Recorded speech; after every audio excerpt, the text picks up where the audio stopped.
exclusive? Well, anyway, whatever. Okay. It totally is, but it was still great. Okay. Okay. So I'll say welcome and Okay. whatever. Okay. Okay. Welcome, Lauren. Thanks so much for coming on Moms Don't Have Time to Read Books to discuss We Must Not Think of Ourselves, a novel. Thank you so much for having me. It's a pleasure to be with you. Your book was so good. Oh my gosh. Like the heaviness of that time just like sits on my chest as Mm. things sort of come up today as well. But the way that you told the story with was different than anything I had read, and it's so specific about this time in the Warsaw Ghetto. Tell listeners who haven't read it yet what your book is about. Okay. So in 1939, you guys know the Germans invaded Poland and sort of split it with the Soviet Union, but the Germans took over Warsaw and other major cities and very quickly began to institute the Nuremberg laws in the same way that they had in Germany, which meant you couldn't go to the movies, you couldn't send your kids to public school pretty soon, you couldn't keep that much money in a bank, and then any money you couldn't keep your jobs. Your life was so circumscribed. And then finally, signs went up saying that all of the Jewish citizens of various cities had to move into historic Jewish centers, and anyone who wasn't Jewish had to leave. So if you already lived in that center, you could stay in your house, but a lot of people couldn't. And they had to give up everything and take almost nothing with them and sort of pair up or triple up in these new apartments in the historical Jewish centers of these different cities. And in Warsaw, that area became known as the ghetto. The gates were locked at 2 p.m. on a November afternoon in 1940. And a man named Emanuel Ringelblum was this historian, real life figure, who understood right away, in a way that many, many people did not, that this was not just like one difficult moment in Polish Jewish history, 1,000-year history, but it could very well be like the last moment, as indeed it was. So what he did almost immediately was assemble maybe 60 that we know of, writers, intellectuals, journalists, artists, handed them white notebooks and said, I want you to write this all down. You're going to write down everything you see. You're going to write down everything you notice so that we control the truth. The Nazis have taken everything from us, our homes, our livelihoods, in some cases, our families, but they will not take the truth. And so for the next 2.5-ish years until the uprising, this group, they call themselves Oneg Shabbat, the Joy of the Sabbath, kept a secret archive. They buried it underground. 3 members of the archive survived. Ringelblum himself was shot with his wife and son in 1944. And they somehow figured out where to look. I mean, which is kind of amazing because after the uprising, the whole ghetto was bulldozed. Um, and they dug it up, and now it exists in this very small, precious museum in Warsaw that stands where the Oneg Shabbat group used to have its meetings. So I was there in 2019 for my nephew's bar mitzvah. He did like a family heritage thing, and I could not believe this archive was there. A, that I'd never heard of it. B, because I went to Hebrew school, like kind of, right? I've been to the museums, and that C, no one else seemed to know about it either. And so I was really fascinated by it. But never, I've only written novels about like, I don't know, women on the Upper West Side, like, struggling with like shitty husbands. Like that's always been my thing. And I'm sorry if I'm not allowed to curse on this podcast. It's fine. All good. Okay. Okay. And so I'd never written historical fiction. I'd certainly never wanted to tackle the Holocaust. It didn't, so all I did for 9 months was just sort of study this archival project and just read about it, not for any real reason, just because I thought it was interesting. And then when the pandemic started and everybody needed a project, I decided to make this one mine. And if I failed, I failed. Doesn't matter, right? I'm just going to try to write this book because if I don't do anything during this time, I'm going to lose my mind. And so that's sort of where the book came from. That's a long answer to a short question. That's okay. I'm curious. I know you wrote some of this in the note or whatever, but hearing you describe it is really interesting. One of the things that is one of the themes throughout the book is that Adam doesn't know why he was called to record and be part of the Oneg Shabbat movement. Like he doesn't understand, why do we need to write down all of these individual Yeah. things? Like what is this for? Who is this interesting? And yet he decides as an English teacher and that he'll do it. He'll record all the things. And it isn't until the end that he's like, "Oh, I'm recording this because there might not be a Polish Jewish population at all. Like this is the end of the line. And that's why, just to record the everyday of giving the kids a bath and or whatever it is, Right. which is just so moving. Yeah. It was the end of us, right? Yeah. And that even if a few people survived here and there would be no more us. Yeah. And there had been a Polish Jewish community for 1,000 years. And if you think of the country that you and I are sitting in right now, like 250-ish, right? More or less, uh, 1,000-year history just wiped out. It's almost unimaginable. And the way that the individual scenes are depicted in the book too. Like even when you say things like, okay, 6,000 people were rounded up Yeah, today. right. Yeah, But you're like 6,000 people. That's like a town. That's like a yeah. synagogue and a this and a Oh, that and yeah. a this. I Yeah. mean, it's so many people just every day. Yes. Yes. Yeah. It's I think the magnitude of it is still, I think one of the reasons that people diminish the Holocaust is first of all, because they're morally bankrupt, but also because I think that those numbers are impossible. They're impossible. What is 6,000 people? What is 6 million people? It's not, it's so huge as to be almost abstract. And also, what's the point? It's every one person. That's the tragedy, every single one of us. So, I think for Adam, the diary project just gave him a purpose amidst this tremendous loss. And with that purpose came a reason to keep going. Yeah.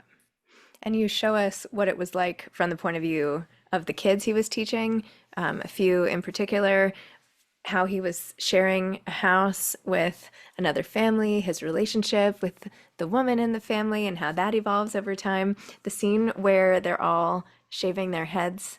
Oh my gosh. And how he says, like, it had been so long since anyone touched my hair in that way. And just the sensory of it. Like, you could feel being in that room with them and what she looked like and what he looked like. And oh my gosh, it was like, I feel like I was there the way you told it.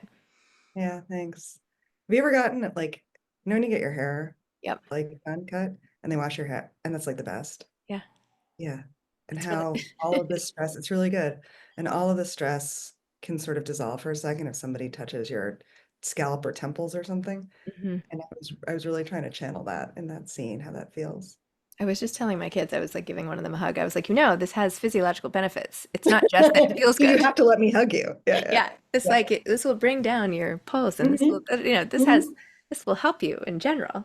Yeah. Um, one thing that is also really interesting about the book is that when we hear about all these horrible Holocaust stories, it's always like the tragedies that happened during the Holocaust, these small moments that are like the most horrific things ever. But his Adam's mourning of his wife who died in this freak accident before things got really bad, his keeping her memory alive is another through line of the whole book, right? And how, think about just that one life and how the loss of his wife affected him throughout. And even as he's stripped of everything and gets to a point where he's like, I know I was married to her. I don't even have any pictures, but I know it. I remember it. All of that. Like they can't take that memory away. And then you, of course, multiply that times 6 million or whatever, however many losses. Like that, how it feels to lose one person you love is like, I don't know. I mean, Yeah. it's everything. It's everything. It's everything. Yeah. And I don't know if you do this when you write, but like sometimes I just write towards my darkest fears to see if I could survive it. Hmm. And I've done that in earlier books, and I always sort of realized, well, like I would be very hard, but I could. But this time I was like, I don't know. Like Hmm. I gave Adam a strength and a resilience that I just don't know if I have myself, or if I would just give up at some point. I mean, he wouldn't have thought he could. I mean, I think it's one day after another. You never know. Right, right. I mean, I Yeah. mean, these are extraordinary circumstances, not in a good way. I mean, extraordinary. Mhm. Um, yeah. And by the Yeah. end, oh my gosh, the way you ended the book. I just like it's just so, it's like sitting here. It's like something I can't quite swallow, like rice stuck in my chest or something. Like it's just I don't mean to laugh. It's so sad, but No, it's it's so also ridiculous. it's so hopeful.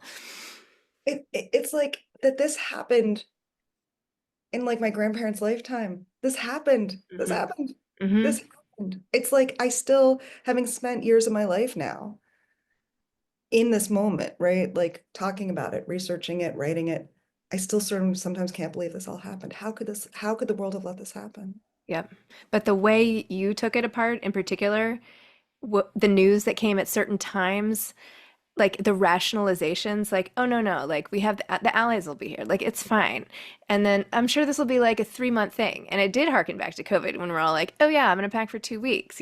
They thought they would be there just for a little bit. And that's very different because we know looking back how long everything took. But at Yeah, the moment, they're just like, oh, this is just a bad spot. How am I gonna make this? How am I gonna get these memories, these earn back this time for the kids? yeah, Like, yeah, yeah, yeah, yeah, and how right. one day just becomes like the whole story, like the whole thing unfolded. Yeah. Horrific. Anyway, Hmm. deep thoughts of the day. Um, you know, reading your book, I, like so many people who are sort of obsessed with this time period, I think to understand it, and I think, like you said, to sort of prevent against it or whatever, um, it occurred to me that like maybe some people don't understand it as well because they haven't read 8,000 books. I mean, this sounds like ridiculously obvious, but we all are so familiar with what happened. And I say we all, like most Jewish people who read and reread about stories about the Holocaust, not just textbooks, but books like this and experiences and whatever. But I think for most people, if you just learn about it and you don't dig into those personal experiences, maybe you don't understand like the true scope. This sounds, do you know, like, And also think about how it gets taught, who it gets taught to. Like, I mean, this is it's mandated. I live in New Jersey where Holocaust education is actually mandated as it is in New York and I think, a few other states. But if it's not, and your history curriculum has a lot to get through, and it's easy for people to never know, right? To never learn. You don't go to Hebrew school, you don't know any Jewish people. What? You've heard of it vaguely in the same way you heard of World War I vaguely, but what does it really mean? Like it's all almost, not quite, but almost easy to see how it becomes just another sort of tick in the world's list of sort of horrible things in history. This archive was found in Poland. So one of the reasons I learned that I didn't know that much about it was that it was discovered in Poland in 1946 and again in the rest in 1950. And that, Poland was communist. It had like warside very strong ties. It wasn't part of the USSR, but it was sort of a satellite state, a client state of Moscow. And according to Soviet ideology, the only people who suffered from the Nazi cruelty were other communists, not Jews. So like even though most of the Holocaust took place behind the Iron Curtain, there was not a lot of, if any, sort of commemoration, memorialization, understanding of what had happened. The Holocaust was in some ways suppressed for a long time in certain places. And so I think anyway, one of the reasons that this archive is sort of underknown is just because of where it was found. mhm, But if you think about education and you think about how much there probably is left to learn, even though we feel like there are millions of books and seminars and museums and studies, there's still things that we don't know, and we don't know them in part, I think, because of where they happened. mhm, The other thing that I think is so crucial, right, is not just sort of the easy way of never forget, which of course, yes, never forget, but also what are we never going to forget? mhm, I mean, I think teaching our children not just what happened, exactly. how it could happen, understanding things about our fellow man that allows this to happen. All of Mhm. that feels just more and more important to me Yep. now, right Yes. now, this very Yes. moment. Yeah. Yeah, I feel like the history of knowing how to spot the signs when they Mhm. start Exactly. Exactly. is crucial to know. Because Yeah. if you, yeah, you have to be aware all the time of what's coming.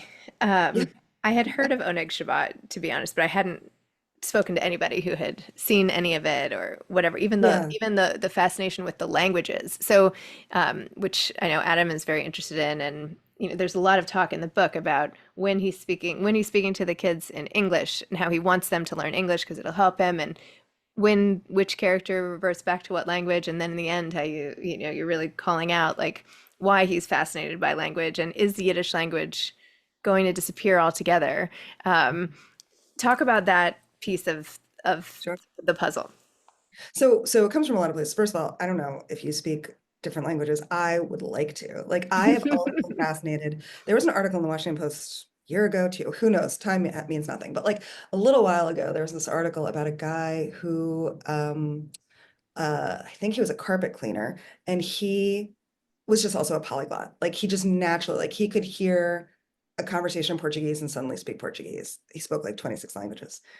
And that to me is the dream. Like the idea that I could be like a one woman babblefish and just like speak anything. Because when I travel, I'm so frustrated by my inability to communicate. As you can tell, I'm a big talker. And so like the idea of speaking many languages, which by the way, many of our grandparents did effortlessly because they did have to live in Hmm. different, right? They had to sort of switch depending on who they were talking to, what they spoke. So Adam has this gift that I want, which is like he can speak several languages, but especially English, Polish, and Yiddish, which are the different languages that are spoken in the ghetto for the most, not English, but Polish and Yiddish. And the other thing that I think makes it sort of interesting is that Poland, which I think of as this very monolithic society, right? Catholic, white, wasn't. Before the war, Germans, Ukrainians, Jews, lots of different people living in a multi-ethnic country.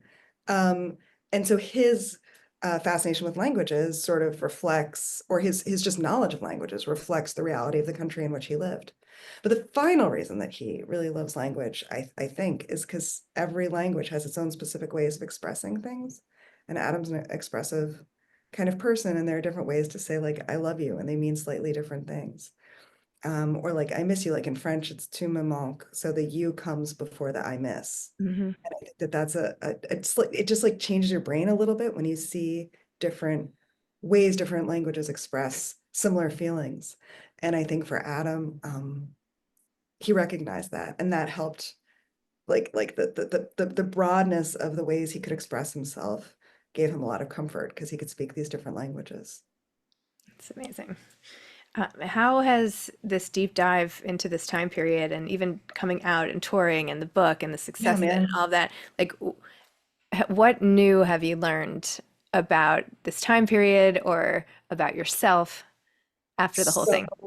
So much, so much. First of all, I think the most think like what have I learned about myself is that it is okay for me to just shut up and listen sometimes. What has happened, especially, so I have been beyond blessed to be invited all over the country to sort of talk about this book, to meet different people. And in some places, Florida, for instance, there's a pretty dense population of either Holocaust survivors or more frequently now the children of Holocaust survivors.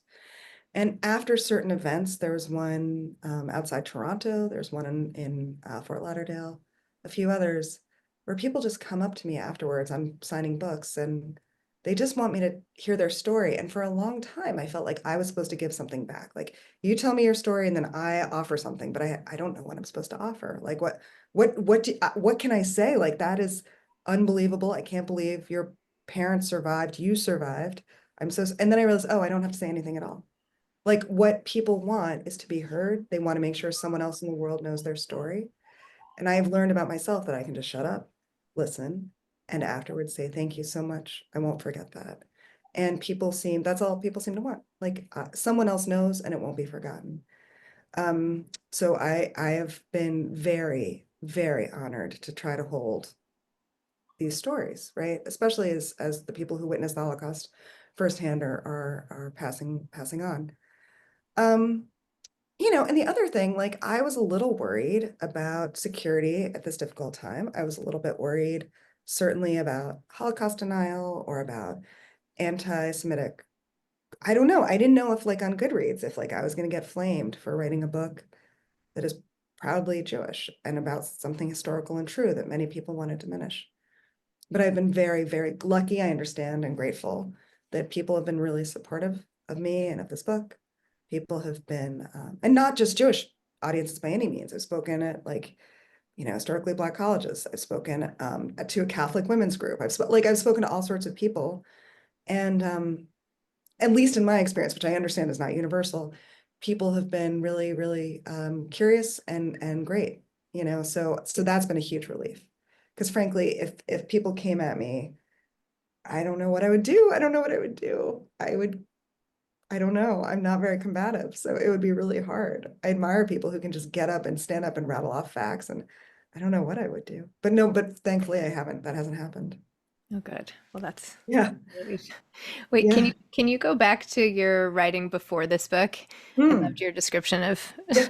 bad husbands on the Upper West Side. That's hilarious. I haven't read your backlist, but obviously I now need to go back and read it.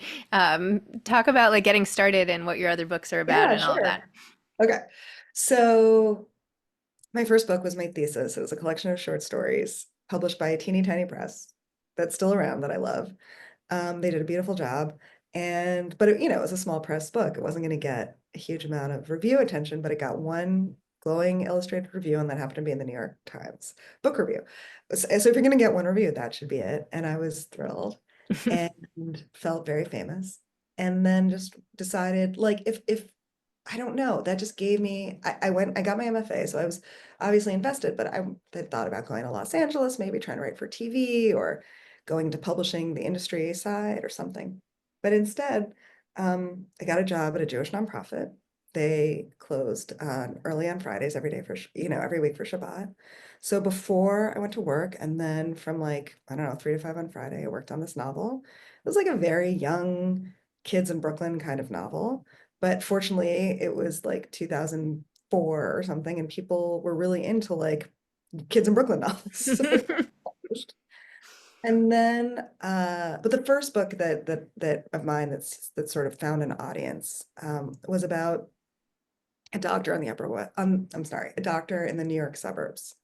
I grew up in a medical community in New Jersey. My dad remains a nephrologist, a kidney specialist in Bergen County, which is just outside Manhattan, and grew up, I think, in this time that is much harder to emulate now, but like where you could be born, in a one-bedroom apartment in the Bronx, or you could write, and then just because of government investment in schools, because of your own grit, because of the legacy of your parents and wanting to do better and honor all the people who made these sacrifices, become a doctor in one generation. And so it's a story about a doctor who did that, and now whose son is like farting around and dropping out of college and wants to be an artist. And the father slowly loses his mind. And it's actually a suspense novel. You start it's a very intensely first person. You're in this doctor's point of view. He has one son. He and his wife struggled with infertility. He's put everything he has into the son, and the son is not honoring his father, and he slowly loses his mind. And I wrote that book before I had kids, but I knew so deeply, like it's in my bones what I owe everyone who came before me. So I felt very connected to that dad, who lots of people don't like, so that's okay. And then I've written books about, parents and kids. They keep coming back to that. Parents who want one thing for their kids, parents who understand that they so the book that came before We Must Not Think of Ourselves was a novel about a single mom on the Upper West Side who has ovarian cancer and who knows that like she has to get her son to a safe place before she goes.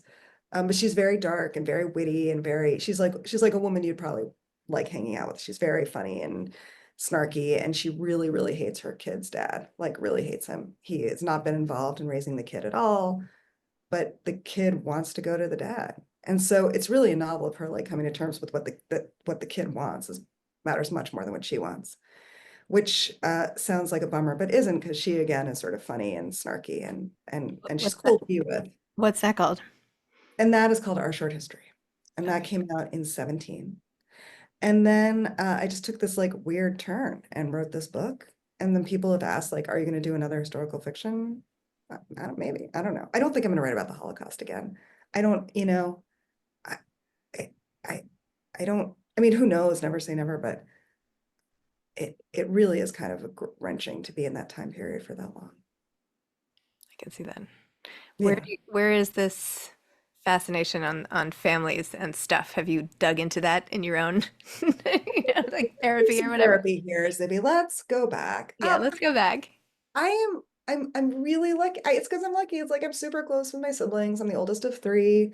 My parents, they're pretty good. They did it, you know, we still all hang out quite a bit. We were all at the Mets game last week. Like we're tight. We have similar interests. We have similar senses of humor. And I also grew up, I think, my parents were pretty young. People had kids younger then. So like I didn't grow up with my parents at all, but I grew up aware of them and their relationships with their parents. And I just sort of grew up watching them closely, I think, more closely than they would have preferred. And and found them really interesting. You know, I find their generation, they're boomers. I find the boomers interesting. I find their expectations for the world interesting. Their expectations for us. I'm a writer, so I'm sort of uh, I'm the, you know, my sister's a lawyer, my brother's a doctor, right? Like I'm the one who's like a little like, ooh. And they really instilled in us, I think, a sense that it was our responsibility to go really far with the gifts we've been given. And I find that kind of dynamic interesting too. Like who do we want to succeed for? Like obviously ourselves, but I think also we want to succeed so that we can meet the standards we were kind of raised with. Which sounds like maybe a little bad, but isn't. It's fine. You know, fine. It's like fine. But what's also weird is like that's not how I treat my kids at all. Because I don't have to. Do you know what I mean? I feel like I did it. I'm fine. I wrote some books. I've gotten out in the world. So my kids don't have as much like I'm not trying to I don't know. I don't like they can do whatever. I don't care. In a different way. You know what I mean? Just like survive. It's fine. Great. Perfect. Yeah. Just Yeah, make yeah, it yeah. through. Just like honestly, at this point, just like get out of my house, go get a job. That's what we're looking for. How old are your kids? There's a big age gap. My son is 16, my daughter is 9. Okay. I have that too. I have Oh, 17 do you and really? I have 17, 11, and 9. So Yeah, yeah, yeah, yeah. It's fun, right? Like it I is think fun. Yeah. yeah, No, I like it. I yeah. think it's good. Um, It's a 17-year-old junior or senior. they're juniors, but they're twins. I have two Twins. 17-year-olds. Yeah. Yeah, But yeah. My son's a junior too. yeah. Fun Big year, stuff. huh? Big stuff. Big stuff. Fun year. Yeah. Um, well, I hate to even like leave this conversation laughing because No, we you, should. Oh, but no, Zibby, I think we should. I think we should. I think we should. No, and this is why, like, I'm sorry to like no, interrupt, go but like ahead. I think we should because okay, so I have this slideshow that I often do in presentations where um the last slide is a photograph of my nephew's bar mitzvah in Krakow, like the party itself. Hmm. There's some wine, there's some food. It's great. And there were people and there was laughter and there were toasts and it was joy. There was Jewish joy Hmm. in a country that had had so much Jewish joy Hmm. for a millennium. And so I think ending with Jewish joy actually is really, really important. And that's how I live my life, right? We celebrated my son's bar mitzvah with dancing and joy. And so I think laughing is good. Like I'm really into it. Okay, Also, I like to laugh generally. great. Okay, then I'm glad we ended it laughing. And that is a good point. And that is what we all would want. That's what everybody would have wanted to have continued anyway, I think. Yeah, So, yeah, anyway, exactly. Yeah. great to meet you. Hope to meet Good you to in meet person you. sometime. Congratulations on paperback and everything. And delighted to have had the chance to chat with you. Thank you so much, Zibby. Have a great rest of your day. Thank you. You too. Okay, bye bye.